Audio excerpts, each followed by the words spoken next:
kimetokea. Yaani niko na mapenzi ya dhati kwako, nimeshindwa kujizuia sana. Yaani nimeona hapa leo hivi mke wako hayupo, ndio nimepata fursa kwa kweli. Nimepata fursa kukwambia kitu. Maana nina siku nyingi sana nakifikiria, lakini nikataka kupenda sana, yaani sana, nikakosa amani, lakini nikawa nakosa kibisa ya kukwambia. Kila kitu kwa hivyo nimependa, kila mapenzi ya dhati. Nimeshindwa kujizuia. Kwa hiyo nimeomba upokee hisia zangu, tuwe pamoja, yaani tupendane. Kwa hiyo nakusubiri kwa maana kama kukufikishia hiyo kitu moyoni wangu nishakufikishia.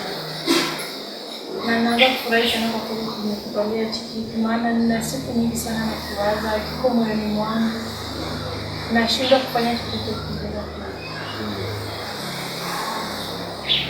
Najua kabla ya hiki niseme kwanza pole sana. Pole sana kwa sababu najua sana kama mapenzi wakati mwingine yanaweza kumfanya mtu katamani kitu ambacho hata si size yako. Pia hata mapenzi ya kufanya katamani kitu ambacho hata ufanyeje ukipata. Moyo ni kitu ambacho mtu huwezi kukamilika. Nikwambie tu kwamba maneno kama haya nakumbuka zamani sana bado nilikuwa shuleni, madarasa shuleni kabisa. Tulikuwa tunaambia tunasiwa binti au binti wanaambia sisi zamani tu sana. Toka nioe mke wangu na watoto na maisha yangu na kila kitu, kwa kweli ni vitu zile mambo kama ya kusema mara hivi kabla ya kujifikiria kwanza na kukuambia hilo kwa mimi baba mwenye familia na mke na watoto. Ndio nalijua sana ndio maana kabla nilikwambia nimefurahi sana kwa kufika hapa na nikakuta mtu wako huyu. Nalijua sana na ukinikubalia kwa kweli naweza hiyo siri, naweza kuweka hiyo siri. Kwa siri hapo ndio taabu, yaani wewe unataka kuniletea taabu balaa. Kwa sababu asili ya kuleta siri katika ndoa ni kujinyima amani. Yaani unakuwa umejinyima amani, unakuwa umejifunga, yaani unakuwa huna amani kabisa kwa sababu una kitu ambacho unakuwa umekifunga amani katika nafsi yako mwenzako wazima. Kwa hiyo mimi kiukweli nisema tu kama nasikitika sana kutokana na jambo kama hilo, maana fursa kama hiyo kwa kweli mimi sina, kwa sababu licha ya kwamba namheshimu mke wangu, licha kwamba tunamiliana zaidi, ni masuala ya ugugu ya kupata wanawake na nini, tunafunza kwa kweli sio fani yangu mimi, sio fani yangu kabisa. Kwa hiyo ni vyema ukatafuta vijana wenzako, hapo vijana ambao hawajaoa, mkaelewana kila kitu na nini, mkakubaliana mambo yakawa mazuri. Lakini kwa mimi kwa kweli itakuwa ngumu zaidi. Hichi kitu naona basi juu nakujua unampenda sana mkeo yaani mmeelewana. Lakini kinaweza kuwa siri ili na mimi basi nione kama moyo wangu unataka. Maana yaani sina amani. Ndio nisikwambia pole sana kwa sababu tunakuomba kubaliwa kunakataliwa. Wakati mwingine kama nilivyosema unaweza ukajikuta moyo una sheria zake ambazo sheria yenyewe haijui. Asili ya moyo una sheria zake ambazo sheria yenyewe haijui sheria zake. Labda nikusikitikie tu kwa sababu mimi sina nafasi katika masuala kama hayo kwa sasa. Sina nafasi kwa kweli. Moyo wangu mimi umetosheka, umetumaika na umejaa, umeshiba. Niseme tu kwamba kwa kweli hisia zilikupeleka katika njia ambayo sio. Kwa hiyo wewe jitahidi utafute ambaye bado kijana, bado wako vijana wengi ambao hawajaoa, wako wengi tu sana mtaani. Hicho kitu sikatai. Tuta vijana ambao tutakuwa sawa. Vijana wako kweli. Tena wenye kunipata ni wengi, lakini sasa tatizo ni siwapendi. Yaani sina feelings nao, sina hisia nao, na ndio maana nimepata hapo kwa sababu na hisia zangu zimenitoka kwako, na ndio maana nimekuja mbele yako. Kama kusema eti siwezi kupata ambaye anaweza anaweza kunipenda na wako wengi, lakini hisia zangu zimenitoka kwako. Bora basi unidanganye ili basi nione kama niko pamoja na wewe. Unidanganye basi. Kiukweli ningekudanganya, lakini kudanganya sio mbuka yangu. Sina muda, sina time kabisa ya hayo sana. Sehemu yangu mimi, familia yangu ni kazi zangu. Familia na kazi zangu. Ndio maana hata kuingiza mtaani mimi sina genge. Sina genge eti genge hasa na sehemu fulani anakuwa na kawaida mimi huwa sina game. Kwa kazini niko nyumbani kazini msikitini. Yaani na sehemu zangu tatu ambazo ndio sehemu ambapo kama gisi unanikuta mimi niko hapa nyumbani na niko nyumbani nafanya kazi zangu ambazo nakusikia tumaliza kazini, yaani ndio maisha yangu. Na naridhika na maisha, nitaendelea kubadilisha mfumo wa maisha.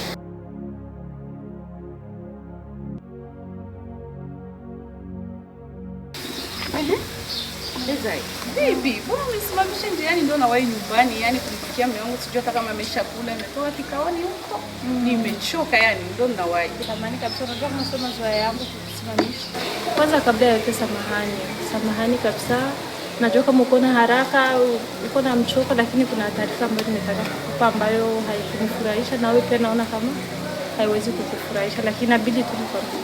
Yaani ni watu wenye na heshima wenu wakazi. Lakini sasa kuna kitu cha kiko kinaniuma roho. Yaani naona tu basi nikwambie kwa sababu nikibaki nacho mdogo naweza kuwa si niko kutembea hakina na unaweza kuharibikiwa baadaye. Kipi hicho jamani?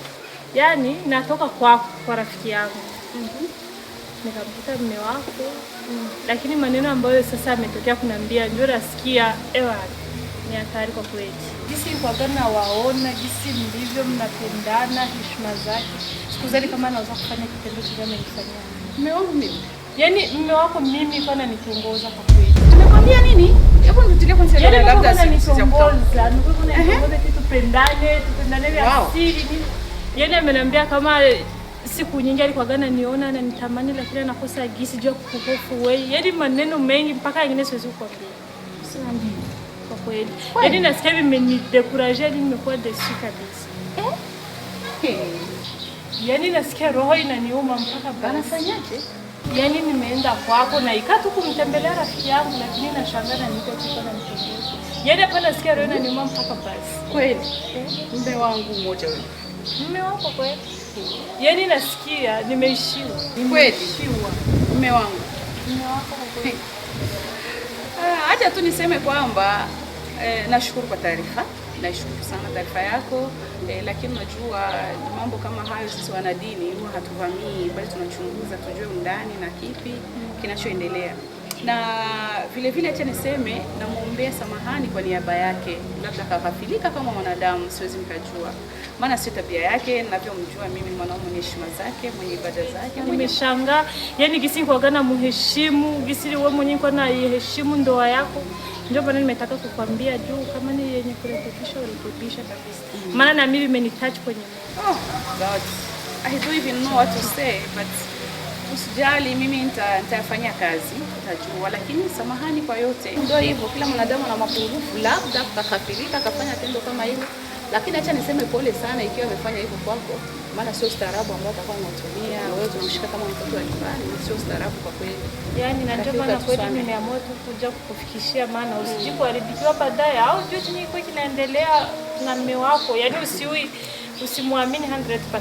Kweli Lakini mimi nashukuru sana kwa taarifa, maana mtu akikwambia anakuwa amekupenda. Labda haukutaka mabaya nifikie, ndio mimi naambia. Nakushukuru sana kwa kweli.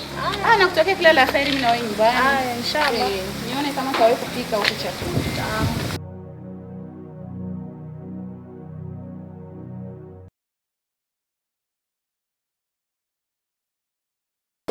Habibi. You know what? Kuna habari zilikuwa nitakuuliza, lakini kwa subiri ule ushibe. Yaani nilichanganya kidogo mume wangu. Lakini kama unavyojua kaida yangu huwa mimi sipati maneno kabla sijauliza. Habari gani? Habari. Nataka nikwambie. Yaani kuna dada alikuja. Rafiki yake dada anaitwa Zainab. Mbamba. Yaani watu kwa kikao nimechoka. Yaani nataka kufika tu kwenye kona ile ya duka pale nikate hivi tunakuta. Eti samahani aje tena bila kuzungumza. Nataka kuzungumza na mimi. Kulikoni anaona niko shosho ya shushe nene sielewi. Akaniambia samahani kweli aje ati kuna mambo nataka kuzungumzia ambayo sio habari nzuri ambazo wasitokeni hizo habari nimeona kama siwezi kulala nazo, maana mimi nakupendea heri na kutakia nini, lakini habari ambazo haziridhishi. Kama nimeshtuka kweli. Habari haziridhishi, hebu niambie mami kuna tatizo gani? mume wako Hajati, leo nimeenda nyumbani kwako nikakumbana sasa na mume wako hapa, kanita barazani. Mbona unaanza kutoa macho? Kweli hapo? Ndio nasikia wewe. Zungumza tu. Ndo kanaambia eti mume wako kanitongoza.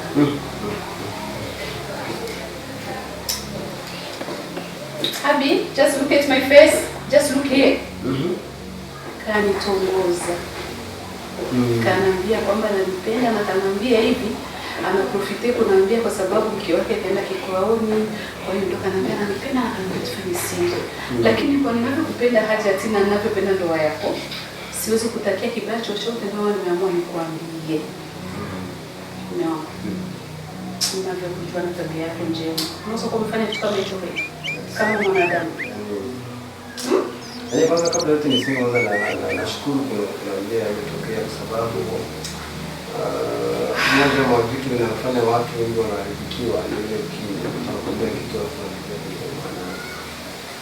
Niseme tu kwamba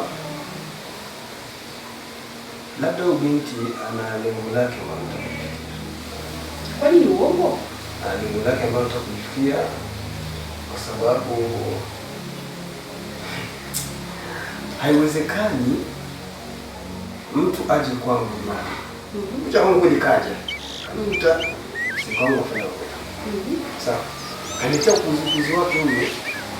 Kuzi huyo kuzi sio mimi nimependa juu nafsi yangu juu na nini na nini. Maana hata unaniambia yeye ndio kakutongoza, sio wewe kwa mtu. Yaani yeye ndio kakwambia. Yeye ndio kaleta hiyo mada. Sawa. Alafu kaleta mada akakuta amegonga mwamba, amegonga kwenye ukuta. Nikamwambia maneno yake sawa na miaka yake. Sawa bwana. Sasa nashangaa kuona kwamba kafeli kwangu, alafu kaona hata haiwezekani achaje kwangu. Yaani katoka kwangu, kashindwa, kaja kwangu. Hebu kwanza mume wangu subiri kwanza. Hivi yule mtoto mdogo na miaka yake anaweza kupata ushujaa kutongoza mume wa mtu? Ndio maana nakwambia hivi. Wanyonga wanakwambia ukimwona jeni kapanda mti, basi kuna mtu ambaye kampandisha. Nikiwa na maana kwamba bila shaka huyu katumwa. Labda maana hata miaka yake sioni ngisi anaweza kujifikiria vitu kama hivyo. Huyu katumwa. Sawa, katumwa lakini kama hatufahamu hajui msimamo yetu. Kumbe sasa nimeshanifanyia kazi. Tena nifanyie kazi. Hili mimi siwezi nikaliacha hivi kwa sababu inaonekana mtu ambaye kamtuma amedhamiria jambo libaya kwetu sisi. Yeye anataka kuvunja ndoa aidha ni kutuharibia. Sababu kama kashindwa haya, inawezekana hivi anaunda mengine ambayo kwa kufanyia sisi. Lakini itakuwaje mbona yule rafiki yake na mfi yangu? Sasa ndio mimi nataka mimi nasema hivyo niachie. Sawa? Hivi nataka mpira nataka ucheze huyu muda. Kweli? Twende ndani, sawa? Wewe nenda utulie chumbani. Tulie chumbani kabisa.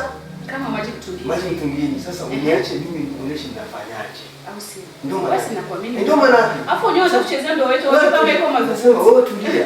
Wewe tulia. Hao maana kuna watu ambao wanataka kuleta yao ya kuleta. Sasa mimi yule binti nimemhurumia, nimwambia maneno ya hikma. Sikutaka kumsambua. Sawa, yeye si na aibu. Asijisikii vibaya. Sasa unaona kwamba sasa kavuka mipaka. Kweli. Na kama kavuka mipaka, kama ulivyosema yule hana ujasiri wa kuja kupanga hayo mambo. Ikiwa na maana kwamba anaweza kumtuma maana miaka yake hapana. Sasa huyo ambaye kamtuma, huyo ambaye kapandisha huyo nyani juu ya mti nataka nimjue yani. Wewe fanya kazi nyingi. Anafikiza kupambana na mimi au ni mboga uchungu tu au ni kauzo tu. Kwa hiyo sasa ndio nataka mimi nipambane naye nijue kinachoendelea. Sasa nasema hivi mimi niache mpira. Au si? Niache mpira sasa nimshinde. Na nakuamini. Mimi nimeona banaga wangapi. Na nakuamini. Kabla sasa huyu atajipanga sasa mimi nimshambulie. Sawa? Wewe kijishika wewe nenda zako chumbani utulie. Kama maji mtungini. Kama maji mtungini. Basi mimi nitakuja ndio nitakuja kuja chempia nikuoneshe nini ndio. Yaani mambo usiri wazi. Wewe ya cheki sini kuzingiza mbona. Wewe unataka kucheza ndio wetu wajui siri vya mazungumzo. Wewe sasa kwa kausha wahuni. Na ndio uzuri wa ndoa, mnapokuwa na jambo msifichane, mwambizane ili muweze kupata solution. Bila shaka. Sema acha nikupisha haraka ndio chumbani kabisa. Sasa wewe nenda. Yaani ifanye kazi. Wewe nenda nikuoneshe. Sio baadaye. Wewe nenda tukuoneshe. Nenda chumbani kabisa. Mimi mambo na kupambana na wahuni. Yaani mhuni yeye akaona kwamba haiwezekani. Kashindwa kwangu, kaja kwa mke wangu. Ndio ni mambo kutaka kuharibiana. Sasa mimi nataka mwisho kama nataka kumwagia mboga, mimi nataka nimwagie ugali. Njoo huyu ni nani huyu ni nani kumpambana naye?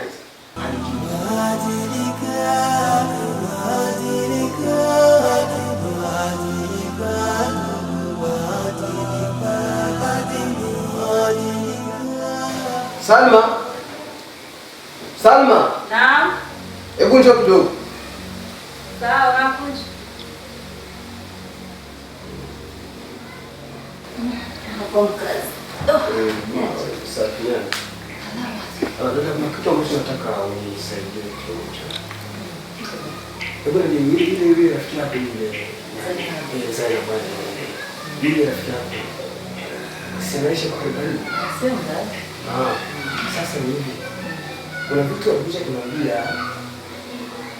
mchana na vitu ambavyo tunaambia ni kazi kwa majibu vizuri. Hiyo ni sija mimi na yeye. Kwa hiyo mimi naomba kama vipi umpigie simu. Pigie simu ambie aje hivi mke wangu nimemtuma unataka kuleta tamu. Acha hapa nyumbani. Ndio mtetuma aje tu. Sababu nisha nimemtuma mke wangu tamu. Nataka aje nikajibu kwanza hivi. Wewe tulia tu, wewe upige simu haraka sana. Au unakuja? Niko nazo. Hebu mpigie mara moja. Hello? Zai. Ni aje rafiki yangu? Wazima. Uko wapi? Njoo mbio nyumbani, njoo mbio. Yani bwana, kakaangu na kuita iko na shida na wewe sana. Harakisha. Wewe njoo bwana, njoo mbio. Bwana usikawie. Maana ukikawika kumbe nikosea. Ni kawaida tu hiyo. Sawa. Uko karibu tu hapa. Sio mbali, ni jirani tu mtawa bidii. Sawa sawa. Sana kuja sasa hivi. Sasa ni habari gani mbona tisha? Sikutishe.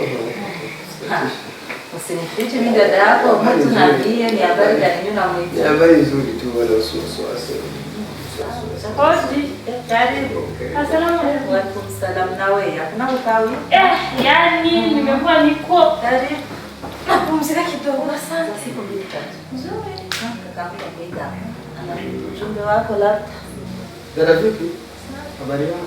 Salama. Hujambo? Leo kuna kitu ambacho nataka nikuulize. Nataka kujua wakati ulitoka hapa asubuhi mimi na wewe kuja usiku tukaongea. Kama mtu mwingine ambaye uliongea naye habari za mimi na wewe tuziongee kusini. Mimi na mimi. Hapana, kweli hakuna. Hakuna hata mmoja kweli. Mimi mwenyewe nakwambia hiyo siri, alafu ningesema. Haujaongea na mke wangu mimi hizo habari? Mkeo? Hapana kweli. Yaani ninasika hata simuone. Kweli? Kweli kabisa. Kweli? Jamani, tujaonana kwa nani mke wako? Tulia tu, mimi na kitu nataka nikijue kwa hiyo kitu. Kwa hiyo wewe unanihakikisha kwamba haujaongea na mke wangu, si ndio? Kweli kabisa. Kumbuka vizuri. Wala hata ninasika hata mke wako simuone. Unasika unaona? Kweli unaona sasa. Mke wangu. Mke wangu.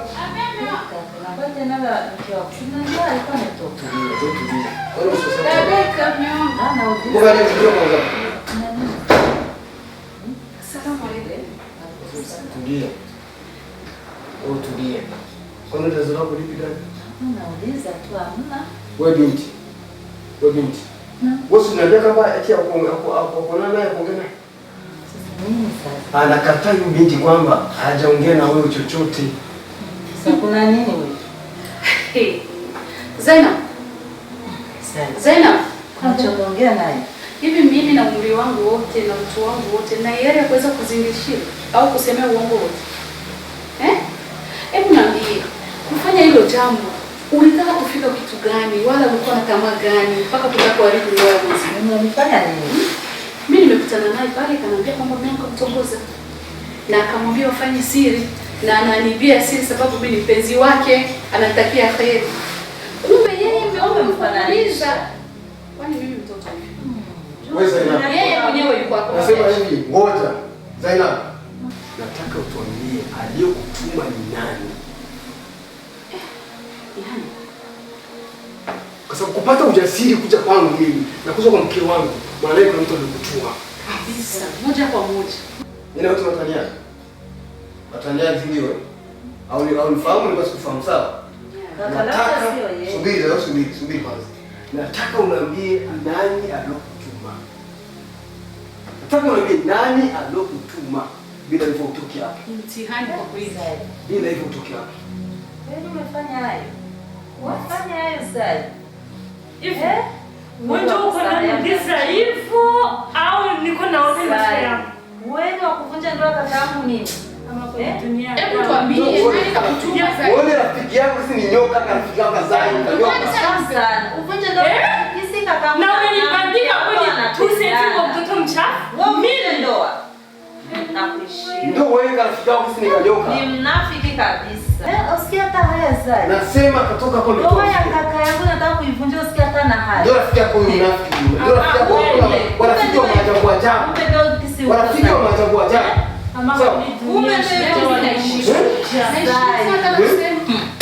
Utanambia vizuri. Yaani mke wa kakaangu mimi. Uvunje ndoa yake. Sisi wanaishi vizuri wanaishi. Sasa marafiki wengine. Wewe ni ndoa yao.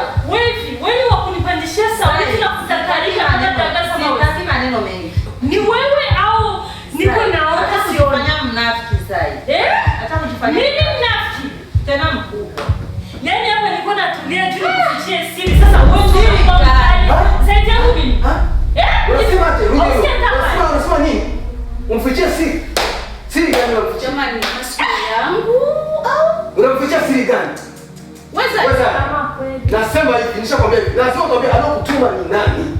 Kwanza, Zai. Naomba samahani maana siku hivi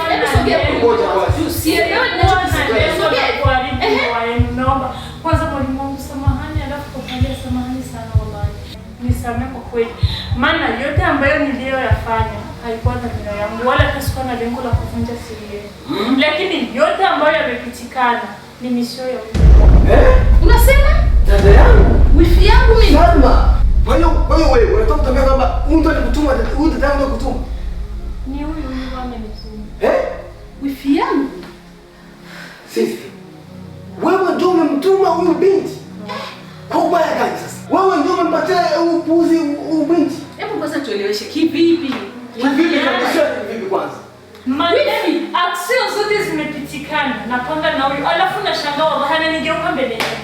Unapanga na dada yangu. Unapanga naye nini haswa? Mimi yani sielewi. Unapanga wewe umeenda fikra au ndio kama kupanga? Inategemea alileta fikra nini nani na mlikuwa na lengo lipi? Mimi unajua kama ni rafiki yangu. Sasa siku moja nikaja akaniambia wifi yake hampendi, anatufanya kwa mapenzi sana na mume wake, wanapendana sana. Sasa vinamuuzi anataka mbinu za kumvunja ndoa. Akawa ameniproposea kama mimi nije nimtongoze papa Alia. Ili mama Alia akijua nasikia kwa gana ugonjwa wa pressure mimi kama ile sijui. Yaani akijua anaweza takuwa kupata ukazi ya kuachika. Ili awasambaratishe.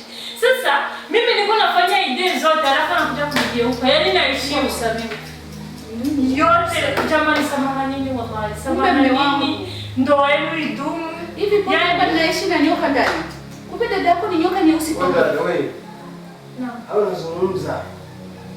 Kweli au ndio unataka Ananisushia na muogopa Mungu, niko Muislamu. Jamani niko tayari mlete mushafu au hata mlete jeneza, niko tayari kuingia ili mjue kama hichi kitu ni cha kweli.